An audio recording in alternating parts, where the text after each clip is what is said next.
آیت نمبر 79 ما کان لی بشرین، کسی انسان کے یہ شان ہی نہیں ہے ان یؤتیہ اللہ الکتابہ کہ اللہ تعالیٰ اس کو کتاب دے دیں، والحکمہ اور حکمت دے دیں، والنبوۃ اور نبوت دے دیں، ثم پھر یقول للناس، پھر وہ لوگوں سے یہ کہے کونوا ہو جو عباد لی، میرے بندے بن جاؤ، من دون اللہ، اللہ تعالیٰ کے سوا۔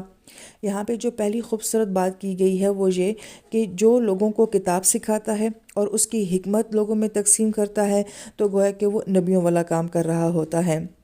اس کے بعد یہاں پہ نصارہ کے عقیدے کی تردید کی جا رہی ہے۔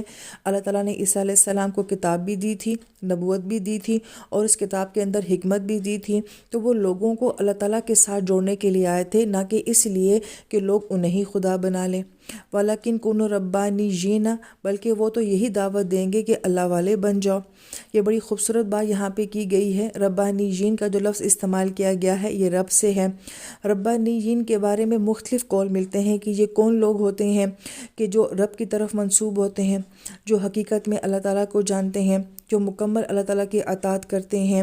یہ ایسے لوگ ہوتے ہیں چاہے یہ چل پھر رہے ہوں، کھا رہے ہوں، جو کام بھی دنیا کا کر رہے ہوں، تو ان کو دیکھ کے رب کا خیال آتا ہے، اور اس طرح کے اور بھی بہت سارے خوبصورت معنی جو ہیں وہ ربانی کے بیان کیے گئے ہیں۔ لیکن یہاں پہ جو اہم بات کی گئی ہے وہ یہ کہ جو بھی دین کا کام کرنے والا ہوتا ہے، کتاب سکھانے والا ہوتا ہے، روحانیت سکھانے والا ہوتا ہے، اس کا مقصد یہ ہوتا ہے کہ اللہ کے بندوں کو اللہ کے ساتھ جوڑا جائے۔ وہ مخلوق کو اپنے ساتھ نہیں جوڑنا چاہتا، بلکہ وہ مخلوق کو اللہ تعالیٰ کی ذات کے ساتھ جوڑنا چاہتا ہے۔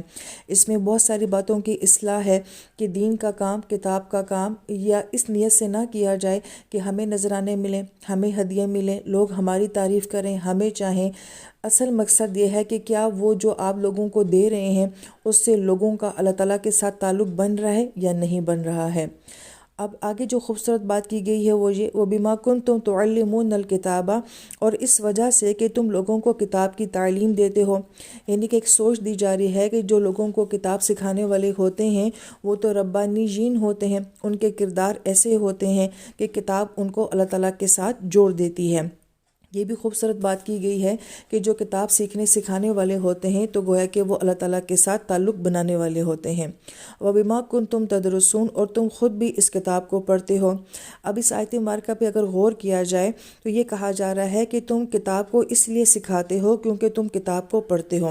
تدرسون کا لفظ جو ہے یہ درسہ سے ہے، اور درسہ کا مطلب ہوتا ہے کسی چیز کو بار بار پڑھنا، ایک کام کو بار بار کرنا۔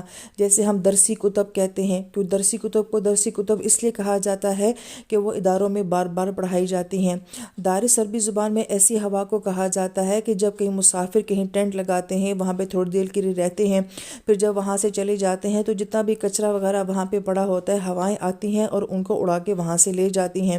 تو ہوائیں یہ کام بار بار کرتی ہیں، بار بار چلتی ہیں، تو ایسی ہواؤں کو جو ہے وہ دارس کہا جاتا ہے۔ مدارس کو بھی مدارس کیوں کہا جاتا ہے؟ کیونکہ مدرسوں میں جو ہے یہ کتابیں، یہ دین سیکھنا سکھانا جو ہوتا ہے یہ عمل بار بار ہوتا ہے، بار بار کیا جاتا ہے۔ اگر یہ مدارس جو ہے وہ ظرف مکان ہے تو گویا کہ کسی کام کا بار بار کرنا۔ اب یہاں پہ جو اہم بات کی جا رہی ہے وہ یہ کہ تم کتاب اس لیے سکھاتے ہو، اس لیے کہ تم کتاب کو پڑھتے ہو۔ قرآن یہ سوچ دے رہا ہے کہ ہم کسی کو اس لیے سکھاتے ہیں تاکہ اس سے ہمارے علم میں اضافہ ہو، ہم خود پڑھنے والے بن جائیں۔ عام دنیا کی سوچ کیا ہے؟ وہ یہ کہتی ہے کہ ہم اس لیے پڑھ رہے ہیں کہ ہم نے کل پڑھانا ہے، ہم نے کل استاد بننا ہے، یا ہم نے کل جاب کرنی ہے۔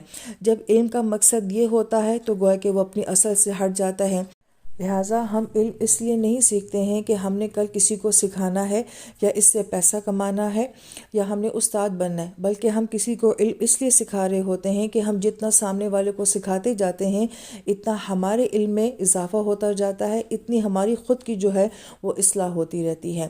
یہ دراصل میں ایک اسلامک سوچ تھی کہ علم حاصل کرنے کے پیچھے سوچ یا نظریہ کیا ہونا چاہیے۔